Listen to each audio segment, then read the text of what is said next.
안녕하세요. LA 뷰티쇼입니다. 10월의 마지막을 향해 달려가고 있습니다. 업토버로 마감을 할까요? 아직까지는 뭐 분위기가 나쁘지 않으니까 올 말에 며칠 안 남았는데 상승 마감할 것 같습니다. 근데 뭐 업토버로 하기에는 9월만 못한 상황인데 지금 현재 아직 시간이 남았으니까 지켜보도록 하겠습니다. 오늘 여러분들과 함께 나누고 싶은 내용은 어제 제가 LA 지역 2024년 하반기 모임을 가졌습니다. 근데 너무 분위기가 좋아서 너무 뜨거워서 참여하신 분들이 좀 더 하자 더 하자 그래서 3시간을 했어요. 유익한 시간이었기 때문에 그 중에서 좀 여러분들과 나누고 싶은 내용이 있어서 오늘은 함께 나눠보려고 합니다. 방송에서는 좀 하기 힘든 그런 내용을 또 오프라인이다 보니까 참여하신 분들이 다 이해하시니까 제가 막 질러요. 이따구 코인들을 그냥 정리하세요. 이렇게 말씀도 드리고 이왕이면 이런 게 낫지 않을까. 어디까지나 저의 개인적인 견해, 매수 매도 추천이 전혀 아니고 혹시 어제 오신 분들 매수 매도 추천이 아니에요. 제 생각은 그런데 여러분들이 공감하면 들어보고 맞아 그럴 수 있겠네. 그러면 본인에게 맞는 또 선택을 할 수 있는 거니까 그런 차원에서 좀 강도 있는 내용을 나눴습니다. 자, 어제 내용 함께 나눠보도록 할게요. 먼저 지금 우리는 어디쯤 와 있을까? 현 상황을 진단해보는 시간. 보시는 것처럼 전체 내용 중에 한 반 정도는 코인 교실에서 최근 나누고 있는 내용을 나눴고요.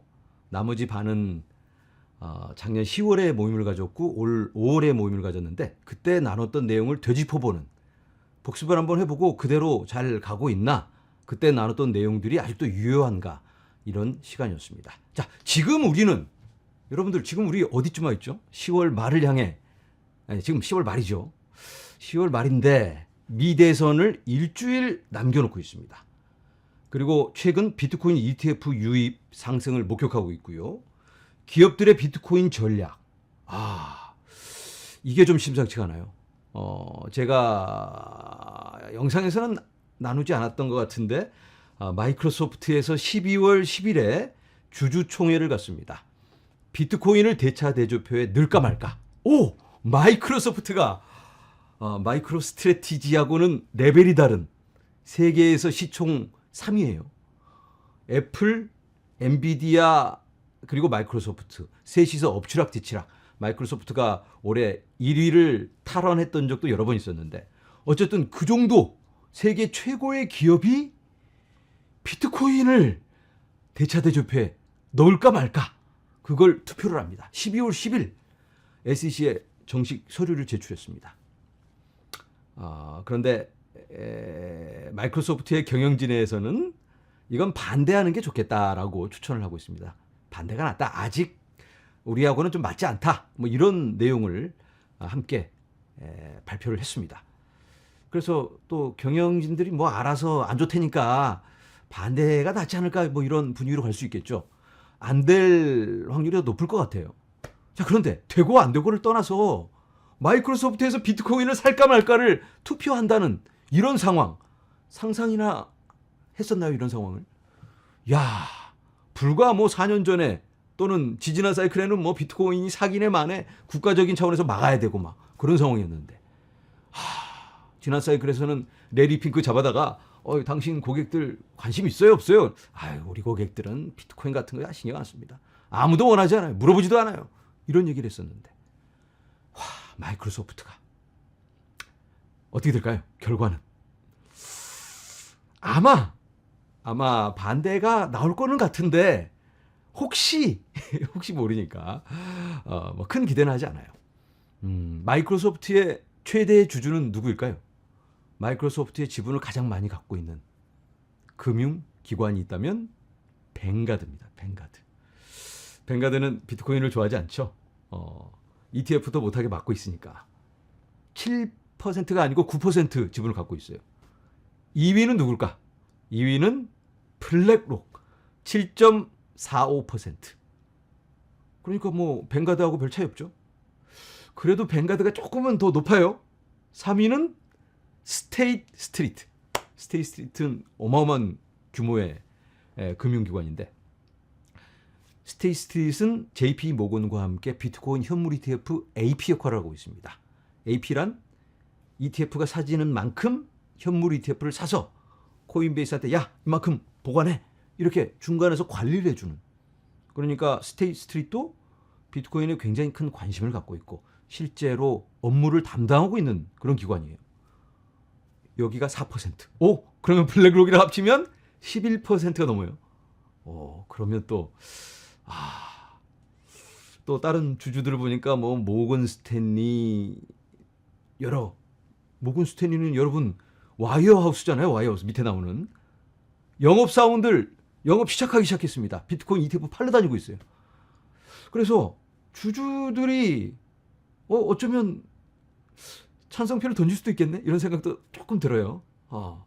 블랙록의 레리 핑크가 갑자기 또 전화 때려서 야야야야 찬성해야 돼 막 그렇게 압력 주면 또 뭐 큰 기대는 하지 않지만 중요한 건 이런 안건이 올라왔다 이것만으로도 12월 10일이니까 12월 초가 되면 어떻게 될까요?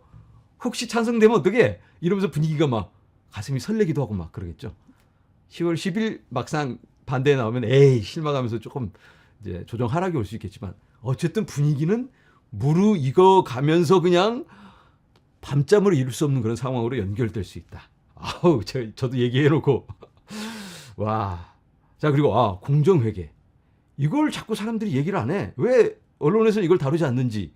마이크로소프트가 아니고 마이크로스트래티지의 마이클 세일러가 주도해서 이거 통과시켰잖아요. 2025년 1월 1일부터 적용됩니다. 마이크로소프트 같은 기업이 비트코인을 살 경우 ETF 말고 실물 비트코인을 살 경우 아직까지는 사고 나서 제일 낮은 가격으로 책정하게 돼 있었습니다. 왜냐? 비트코인은 내일 사라져도 이상하지 않을 그런 뭐 거의 이 사기어도 같은 실체가 없는 그런 자산이기 때문에 아주 제일 낮은 그런 도박 상품처럼 취급을 해왔는데 마이클 세일러가 야야야 아직까지 트랙 레코드를 봐. 얼마나 안정적이야. ETF까지 이제 이렇게 이야기를 하고 있고 승인돼 버렸잖아요. 그래서 법이 바뀌었습니다. 이제 미국에 있는 기업들은 비트코인을 살 경우 공정한 가치를 회계장부에 기록할 수가 있게 되었습니다. 그러면 많은 기관들이 살 수 있겠죠. 아직까지는 기업 실적이 나쁘게 보고가 되잖아요. 만약에 비트코인 잘 나가다가 막 한번 조정이 크게 와서 50% 하락하면 반 뚝 썰려서 대차대조표 기록을 하면 이 기업이 아주 건강하지 못하네. 이런 등급을 받을 수 있는데 공정한 대우를 받게 되게 됩니다. 자, 아까 말씀드린 와이어하우스의 영업이 시작됐습니다. 아직까지는 고객들이 야 비트코인 사고 싶어 하고 쫄르면 오케이 해주는 걸로 ETF 사게 해주고 고객들의 요청에 의해서 사게 해줬는데 이제 모건 스탠리가 직접 찾아다니면서 세일즈를 할 수 있게 되었습니다. 국부펀드, 연금펀드 움직임이 심상치 않죠. 블랙록이 얘기를 그렇게 했으니까 뻥친 게 아니겠죠. 블랙록의 대표가 실제로 만나서 조율을 하고 있다. 그리고 제가 지난번에 초대한 아부다비 국부펀드 컨설팅 서비스를 해주시는 이 교수님이 계시잖아요. 그런 분은 또 실제 업무를 담당하고 있는데 심상치가 않다. 실제로 블랙록이 입김을 불어넣어서 그런 왕족들이 선택을 하려고 컨설팅을 하고 있습니다. 이런 움직임이 포착되고 있고 자 아직까지는 수요에 대한 내용입니다. 이렇게 비트코인을 사재기하려는 움직임이 있을 수 있다. 자 그런데 우리가 간과하고 있는 게 바로 이 부분입니다. 맨 마지막 반감기가 지난 지 지금 딱 6개월 됐습니다. 반감기 그 당시에는 좀 흥분했는데 시간이 이렇게 또 길게 지나다 보니까 이거 흥행 실패한 거 아니야? 반감기 이제는 약발이 안 먹나 보다. 이렇게 생각하시는 분들도 계시는 것 같아요. 자 그런데 역사적으로 봤을 때 반감기 지나고 나서 한 6개월 정도 되면 슬슬 변화가 찾아옵니다. 비트코인이 좀 모자란 거 아니야? 왜냐면 아직까지 유입되던 거에 반만 계속 들어다 보니까 처음 며칠은 잘 몰랐는데 몇 달은 몰랐는데 한 6개월 지나다 보니까 살짝 모자랄 수 있겠죠. 역사적으로 봤을 때는 대략 한 1년에서 1년 반 정도 되면 빵빵 피날레를 장식했는데 그 시작은 대략 한 6개월 전부터 시장이 느끼기 시작한다. 지금 우리가 이런 상황에 와 있습니다. 흥분하지 않을 수가 없죠. 희망을 가지지 않을 수가 없습니다. 자, 미 대선에 대해서 한번 나눠보도록 하겠습니다. 누가 되든 방향은 같다. 장기 우상향. 다 알고 계시잖아요. 그런데 상승폭이 다를 수 있어요. 그리고 타이밍이 다를 수 있다. 트럼프가 된다면 더 시장이 뜨겁게 반응하겠죠. 해리스가 된다면 약간의 실망감이 있을 수 있고 단기적으로는. 하지만 장기적으로는 ETF 유입은 계속될 테고 또 시장에 시대적 요구란 게 있을 테니까 어쩔 수 없이 또 돼야 될 건 되어지지 않을까, 이런 예상을 해볼 수 있을 것 같아요. 자, 예상 시나리오, 트럼프가 당선된다면 공격적인 포트폴리오를 갖고 계신 분들께 유리하다. 단기적으로는 바로 떡상할 수 있고 시장에 포모가 밀려 들어올 수 있습니다. 해리스가 당선된다면 방어적인 포트폴리오가 조금 더 유리하지 않을까. 단기적으로는 조정, 횡보, 약상승이 올랑말랑 그러면서 좀 길게 갈 수 있겠죠. 늘 아직까지 해왔던 패턴대로 누가 당선되고 이런 거 이제 배제되고, 지난번에 봐도 조 바이든이 당선되고도 코인이 굉장히 좋은 모습 보여줬기 때문에 그렇게 길게 아직까지 해왔던 패턴대로 갈 수 있을 것 같다. 하지만 상승의 폭은 좀 다를 수 있다라고 말씀을 드리고요. 트럼프가 승리할 경우 비트코인, 알트코인은 떡상. 연말 목표가를 여러 기관들이 내놨습니다. 스탠다드 차터드는 12만 달러, 번스타인은 9만 달러, 일반적인 전반적인 평균 예상가는 대략 10만 달러 정도 되는 것 같습니다. 해리스가 승리할 경우 비트코인, 알트코인 약상승. 연말 목표가 스탠다드 차터드 8만에서 9만 달러 보고 있고요. 번스타인은 3만 달러. 이건 좀 너무 오바일 것 같은데, 번스타인은 큰 조정을 받게 되고 최악의 경우 3만 달러까지도 갈 수 있다. 이런 예상을 하고 있습니다. 그렇지만 2025년에는 다시 크게 상승한다. 이렇게 번스타인이 예상을 했고요. 하지만 전반적으로 일반적인 예상가는 6만에서 8만. 그러니까 지금 정도보다 살짝 좋을 수 있다. 연말에 이렇게 일반적인 예상이 이어지고 있습니다. 자, 여기에 맞춰서 우리가 전략적 선택을 해야 한다면, 트럼프가 된다면 비트코인, 솔라나, 공격형 알트코인이 유리할 수 있다. 해리스가 된다면 비트코인, 이더리움, 안전형 알트코인. 어떤 게 공격형이고 어떤 게 안전형일까요? 아무래도 시총이 낮은 코인들, 똑같은 AI라도 저 낮은, 쉽게 얘기해서 델리시움 같은 게 시총이 더 낮잖아요. 공격형이 그렇게 시총 낮은 코인이 될 수 있겠고, 안전형은 패치라든가 타오 이런 것들은 시총이 높으니까 똑같은 알트코인 중에서도 조금 더 안정적이 될 수 있다. 이렇게 말씀드려봅니다. 미리 이렇게 준비를 해도 되겠고, 만약에 트럼프가 당선된다면 그냥 조금 더 공격적으로 조금씩 또 그때마다 바로 하는 게 아니고 조정이 온다든지 또 시장에 변화가 생길 때 본인의 성향에 맞게 조금씩 포트폴리오를 전략적으로 바꿔가는 것도 좋겠다. 해리스가 된다면 아이고 얼른 비트코인으로 다. 왜냐하면 비트코인은 그대로 갑니다. 해리스가 돼도 벌써 제도적 명확성이 생겼기 때문에 누가 대통령이 되든 비트코인은 크게 영향을 받을 것 같지는 않습니다. 이더리움도 제도적 명확성이 생겼죠. 이더리움 현물 ETF가 승인됐기 때문에 이제 와서 딴지 걸고 잡아뜨리기는 어려울 것 같기 때문에 이더리움이 유리할 수 있겠다. 이렇게 말씀을 드려봅니다. 자, 이제는 이번 사이클의 코인 내러티브. 내러티브가 뭐죠? 내러티브는 이야기하다, 말해주다, 스토리 이런 뜻인데, 코인에게 적용을 해보면 트렌드, 유행, 뭐가 뜨겁냐, 뭘 말하고 있는가, 사람들이 어디에 관심을 갖고 뭘 쳐다보고 있나, 뭐가 유행인가, 그렇게 해석을 해볼 수 있는데, 그러면 뭐가 내러티브냐, 어떤 내러티브가 만들어지고 있는가, 이건 이렇게 제가 분류를 해봤습니다. 비트코인, 이번 사이클의 주인공이죠. 레이어 1의 확장성, 확장형 레이어 1. 그리고 AI, 4차 산업혁명의 주인공이죠. RWA는 실물 자산의 토큰화. 그리고 밈코인. 제가 밈코인에 대해서는 자주 다루지 않는데, 이번 사이클의 내러티브인 건 부인할 수 없는 현실인 것 같습니다. 인정할 건 인정해야 되니까 많은 사람들이 밈코인만 쳐다보고 있어요. 밈코인으로 일확천금을 노리고 있다. 이게 현실이다. 자, 구체적인 내용 잠깐만 한번 살펴보면, 비트코인 같으면 내러티브인데 전략적 자산, 인플레이션 방어, 비트코인 ETF가 이 상승을 주도하고 있고요. 반감기를 통해서 모두가 비트코인에 큰 기대를 갖고 있습니다. 이 내러티브에 해당되는 코인이 있다면 역시 비트코인 그 자체, 그리고 레이어 2 스택스 같은 이런 코인이 있겠습니다.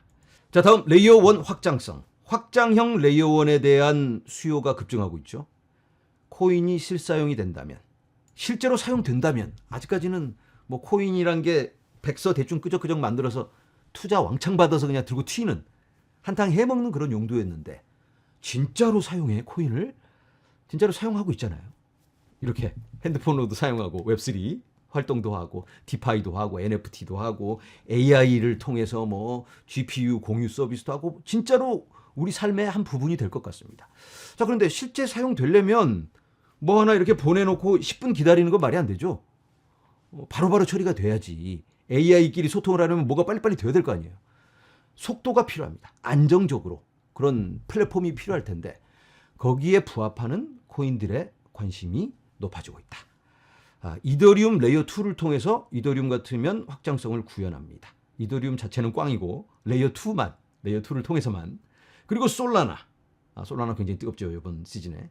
수이 앱토스는 또 새로운 모델을 가지고 도전장을 내밀고 있고, 세이는 코스모스 기반에서 또 다른 설계를 가지고 내가 더 빨라, 이런 방법으로 처리해. 카스파는 작업 증명으로도 가능하다, 그러면서 이 블록 대기란 그런 또 설계로 여러 가지 접근이 이어지고 있습니다. 그래서 이러한 코인들도 또 내러티브에 부합하는 코인들이다, 이렇게 볼 수 있겠죠. AI 4차 산업혁명의 중심, 패치 슈퍼 얼라이언스가 됐죠. AGI 델리시움 에이전트 기반인데 패치하고 거의 모델이 똑같고요. 비텐소는 머신러닝, 니어 프로토콜 레이어 1 플랫폼이죠. AI 전문 플랫폼이 되겠다, 이런 포부를 갖고 있고요. 렌더, 아카시, 아이오, 에이터, 이런 코인들은 GPU 공유 시스템, 그러니까 직접적인 AI 프로젝트는 아니고 디핀이지만 AI를 지원하기 때문에 AI가 가면 이런 코인들도 갈 수 있겠다, 이렇게 볼 수 있겠습니다. RWA 실물 자산의 토큰화, 2030년까지 천문학적인 규모의 자산이 토큰화 될 걸로 여러 금융기관이 밝히고 있습니다. 블랙록의 레리 핑크가 틈만 나면 나와서 그걸 외치고 있는데, 시티은행의 자료에 의하면 6조 달러 정도 규모가 되지 않을까, 이런 예상이 있습니다. RWA 플랫폼으로는 이더리움, 스텔라, 솔라나, 이런 순으로 미국 국채가 토큰화되고 있습니다. 아발란체, 많은 금융기관들에게, 은행들에게 프라이빗 블록체인을 제공합니다. 그런 블록체인을 체인링크로 연결해서 토큰화된 자산을 탁탁탁 움직일 수 있게 해준다. 그 자산을 호환되게 연결해주는 프로젝트가 엑셀라. 토큰화를 직접 담당하는 프로젝트로는 온도가 규모가 가장 크고요. 센츄리 퓨지, 메이플 등등 많은 작은 프로젝트들이 있습니다. 자, 다음 밈코인. 밈코인입니다. 이제 2017년에 ICO가 있었다면, 2021년에 NFT가 있었다면 이번 시즌에는 밈코인입니다. 자, 공통점이 있죠. 2017년에 ICO 그냥 막 대충 백서만 가지고 돈 모금했던 프로젝트들, 그런 코인들이 수두룩합니다. 2021년에는 전혀 관련도 없는 회사들이 우리도 NFT 발행하고 우리도 메타버스 뭐 해? 하고 이름 갖다 붙이고 대충 백서 만들어서 코인 발행을 했습니다. 그래서 그냥 한탕 해먹는 그런 코인들이었는데 이제는 밈코인이 그걸 대체하고 있습니다. 예전에 밈코인이 아니고 이제는 체계적인 시스템으로 펌프.펀 이런 데 가면 막 쉽게 너도나도 밈코인을 막 만들어낼 수 있게 이렇게 해주고 아주 체계적이 되고 있는데요. 쉽게 말해서 인프라가 갖추어지고 있다. 밈코인 인프라가 갖추어지고 있다. 대표적으로는 도지코인, 시바이누, 페페, 위프, 고트. 도지코인은 자체 블록체인이 있고요. 시바, 페페는 이더리움 기반, 위프, 고트, 이 코인들은 솔라나 기반이죠. 고트는 예전 영상에서 제가 한번 다뤘죠. AI가 만든 코인. 요즘 굉장히 뜨거운데 고트가 뜨니까 또 다른 AI가 만든 코인들까지 동반 상승하는 그런 모습을 보여줍니다. 다른 이런 대형 밈 코인들은 어느 정도 스트레스 테스트를 받았는데 요즘 떠오르는 고트라든가 또 새로운 모델 이런 것들은 무너지면 어디까지 빠질지는 모릅니다. 그래서 주의가 요망된다라고 말씀을 드립니다. 솔라나도 제가 여기 써봤습니다. 밈코인이 뜬다면 솔라나가 뜰 확률이 높습니다. 가장 많은 밈코인 활동이 이루어지고 있는 게 솔라나입니다. 그런데 이런 지적이 있어요. 솔라나는 밈코인 때문에 상승하는 거 아닌가? 많은 트랜잭션 이런 것들이 다 밈코인 아니야? 그건 아니고요. 솔라나의 78%의 트랜잭션은 디파이라고 합니다. 자, 이제는 오늘의 메인 주제, 포트폴리오 제.com. 제가 이 말씀을 드리려고 장황하게 지금의 내러티브가 어쩌고 저쩌고 또 시대적 요구에 맞춰서 이런 카테고리별로 그 요구에 부합하는 코인들이 이런 코인일 수 있다라고 예를 몇 가지 들어드렸습니다. 그런 코인이 뭐 좋다 이런 말씀을 드린 건 아니고 핵심은 이겁니다. 우리가 지금 어쩌면 우리들의 포트폴리오, 내가 가지고 있는 이런 코인을 좀 재점검해 봐야 되지 않을까. 이런 코인이 떡상할 수 있는 조건을 가지고 있는가. 사람들 입에 오르락 내리락 할 수 있는 내러티브, 말을 할 수 있는 스토리를 만들어낼 만한 그런 여지가 있는가. 이걸 한번 좀 생각해 보면 어떨까 말씀을 드려봅니다. 자, 제가 일단 이렇게 처음에 위에 이렇게 써봤습니다. 발전이 없는 코인은 밈 코인과 같다. 세상에는 셀 수 없이 많은 코인이 존재합니다. 예전에는 뭐 몇천 개 이러다가 몇만 개, 몇십만 개 가다가 지금은 이제 헤아릴 수가 없습니다. 워낙 밈 코인이 많아져서. 자, 그런데 내가 가지고 있는 이 코인이 아무 발전이 없이 어쩌면 개발자마저 포기하고 떠난 코인이라면 심각하게 고민을 해봐야 되지 않을까. 뭔가 변화를 줘야 되지 않을까라고 말씀을 드려봅니다. 발전이 없다면 아무런 펀더멘털이 뒷받침되어 주지 않으니까 그냥 밈코인과 다를 게 없죠. 어쩌면 밈코인이 더 좋을 수도 있습니다. 헛된 희망을 줘서 그냥 계속 들고 있게 만드는 코인보다는 대놓고 우리는 그냥 밈코인이 아무것도 안 해. 개발 이딴 거 없으니까 알아서 하시오. 돈 놓고 돈 먹기예요. 라고 적정 기대치를 갖게 해주는 게 차라리 낫지 않을까 이런 생각을 해봐요. 자, 그렇다면 어떤 코인이 여기에 속할까요? 발전이 없는 코인.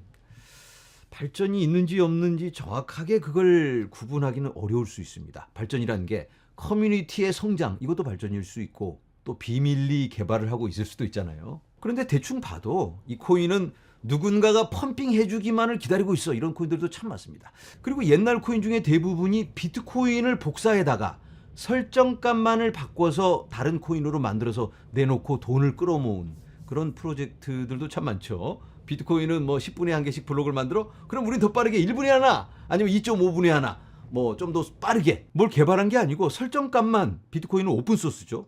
다 코드가 보입니다. 그러면 코드 검색해서 10을 2.5 이렇게만 바꾼 그런 코인들도 참 많습니다. 그리고는 내가 더 좋은 비트코인이야. 뭐 비트코인보다 더 우월하다. 설정값을 바꿔놓고 이렇게 우기는 코인들이 참 많은데 어쩌면 그런 코인도 몇 개는 필요할 수 있겠어요. 그런데 더 좋은 비트코인이 굳이 필요할까? 몇 개나 필요할까? 냉정하게 생각을 해봐야 될 것 같습니다. 그리고 개발이라고 하기도 민망한, 그냥 남들이 개발해 놓은 거 그냥 주워다가 살짝 넣어놓고 이름만 그럴싸하게 붙여서 뭐 대단한 거 한 것처럼 이렇게 한 프로젝트들도 참 많습니다. 포장만 할 뿐 발전은 없는 그런 코인들 주의해야 될 것 같습니다. 자, 그리고 2017년에 이더리움 킬러라는 프로젝트가 참 많이 나왔습니다. 우리들의 알트코인이 떡상하려면 신규 투자자들이 들어와야 되겠죠. 새로운 자금이 몰려들어야 됩니다. 자, 그런데 우리가 냉정하게 생각해 봐야 될 게, 여러분들의 친구가 새로 진입을 했어요. 그리고 여러분들 전화를 합니다. 야야, 무슨 코인 사야 되냐? 어떤 비트코인이 좋아? 비트코인 말고 다른 코인마다 이름이 있어. 오케이. 뭐 어떤 코인 사야 되는데, 그러면 어떤 코인을 여러분들은 추천하실까요? 여러분들이 장황하게 여러분들이 가지고 있는 코인 막 설명해도 못 알아들어요. 그러면 뭔가 쉽게 이 사람들이 탁 그렇지 하고 깨달음이 오는, 뭔가 느낌이 필이 오는 코인이 있을 텐데, 자, 여기서 이 코인은 이더리움 킬러야 이렇게 설명하는 것과 이 코인은 개가 모자를 썼네? 어떤 게 더 좋아? 그러면 귀엽네 하고 모자 쓴 개를 선택할 수 있는 확률이 높습니다. 이거 너무 어려워요. 설계가 어쩌고 저쩌고 스마트 컨트롤이 어쩌고 몰라 뭐 어떤 게 오르는데 그걸 말해.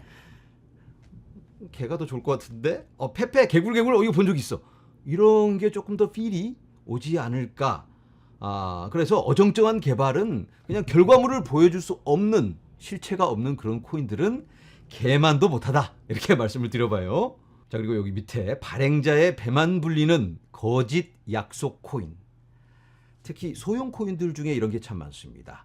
코인을 상장시키려면 거래소한테 상장 피를 갖다 바치는 경우도 있고, 또 이 코인을 발행하면서 띄우려면 인플루언서들한테 돈 매겨야 되고, 또 투자자들이 있을 거 아니에요.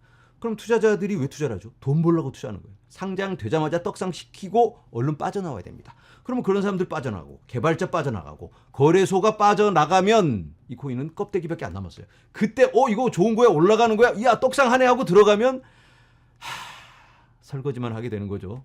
물론 이 중에서도 열심히 개발해서 진짜로 뭔가를 이루어내는 코인도 있습니다. 그렇지만 대부분은 그냥 한탕 해먹는 역에 속할 텐데, 자, 여러분들이 어떤 코인을 가지고 있다면 이 코인에 오를 만한 이유가 분명하고 뭔가 확인이 되는 발전하는 모습이 보인다면 지금 살짝 뭐 마이너스 50%, 70% 이렇게 빠져서도 희망을 가질 수는 있겠죠. 그런데 오를 만한 이유가 분명하고 발전하는 모습이 확인되면 가격 떡상하는 건가요? 그렇게 안 되는 경우도 있잖아요. 그런 게 투자가 아닐까. 오를 것 같은데, 잘 될 것 같은데, 대박 날 것 같은데도 안 되는 그런 경우가 참 많이 있었습니다. 역사를 돌아봐도. 이 회사는 무조건 대박 날 것 같은데도 안 되는 경우가 있다. 운이 안 따를 수도 있고 또는 시간이 좀 걸릴 수도 있다. 떠오르는 코인 혹시 있을까요? 에이다? 에이다. 에이다는 솔직히 지금의 제가 아까 말씀드린 그런 내러티브, 그 내러티브에는 약간 맞지는 않는 것 같죠. 확장성 막 어마어마하게 초당 100만 트랜잭션, 아직은 적어도 지금은 그게 구현되고 있는 건 아니니까 그렇게 곧 될 수 있을 거라는 희망을 갖고 있습니다. 저는 개인적으로 에이다에 큰 기대를 갖고 있어요. 거기에 맞춰서 투자도 하고 있고 많은 발전이 보여주고 있습니다. 그 발전이 가격 떡상으로는 아직은 연결이 되고 있지는 않지만 며칠 전에는 또 비트코인 레이어 2, 비트코인 OS라는 그 프로젝트와 협업 파트너십을 맺었더라고요. 그래서 비트코인을 카르다노에서 직접 사용할 수 있게 디파이라든가 또는 여러 프로젝트에서 이걸 활용해서 비트코인을 활용해서 뭔가 할 수 있는 그런 기능을 추가한다고 합니다. 굉장히 긍정적인 그런 소식인데 가장 탈중앙화된 프로젝트와 또 가장 미래지향적인 거버넌스를 구축하고 있는 또 탈중앙화에 앞장서고 있는 그런 프로젝트의 결합이 아닐까 이렇게 생각이 들긴 합니다. 에이다에 대해서는 나중에 좀 더 자세히 나눠보도록 하겠습니다. 그리고 또 안 가는 코인 또 뭐가 있을까요? 열심히 뭐 잘 될 것 같은데 안 가는 리플? 리플. 어제 리플 얘기를 제가 한 3, 40분 한 것 같아요. 2012년부터 시작된 리플의 역사, 장단점, 이것만 되면 되는데 그런데 쉽지가 않다. 여러 장벽과 도전이 있다. 뭐 이런 얘기를 나눴습니다. 리플 투자자들은 좀 조바심을 느끼고 계실 텐데 역시 마찬가지입니다. 지금의 내러티브에는 부합하지 않지만 이걸 뭐 바꿀 수 있는, 뒤집어 엎을 수 있는 새로운 내러티브를 만들 수 있는 그런 뭔가 좀 파괴적인 그런 결과물을 만들어내야 되겠죠. 그리고 여러분들이 투자하고 계시는 코인에 대해서 분명하게 이해를 하고 어떤 가능성이 있는지 본인이 공감을 하셔야 돼요. 그리고 공감하는 만큼 거기에 대해 승부수를 던지는 거죠. 그럼 본인의 선택이니까. 하지만 확실치 않으면, 확신이 조금 부족하다 하면 조금 더 안전한 선택도 있습니다. 비트코인을 산다든지, 비트코인이 기본을 해주니까 그런 좋은 선택도 있다. 이런 말씀을 드려봅니다. 네, 오늘 제가 여러분들께 도전을 드렸습니다. 발전이 없는, 희망이 없는 그런 코인들은 조치를 취해야 되지 않을까. 그런데 어떤 코인이 희망이 없는지는 제가 구체적인 이름은 언급하지 않았죠. 왜냐하면 저도 잘 모르니까. 제가 그걸 어떻게 알겠어요. 그냥 추측만 할 뿐. 어쩌면 여러분들이 더 잘 알고 계실 겁니다. 여러분들의 코인에 대해서는. 그 코인이 미래가 있던 없던 여러분들이 가지고 계신 확신에 대한 문제입니다. 여러분들이 만약에 확신이 없다면 다른 선택을 하시는 게 심신적으로도 더 좋지 않을까 이렇게 말씀드려보고요. 판단은 여러분들이 하시기 바랍니다. 오늘도 많은 도움이 되었길 바랍니다. 여러분 감사합니다.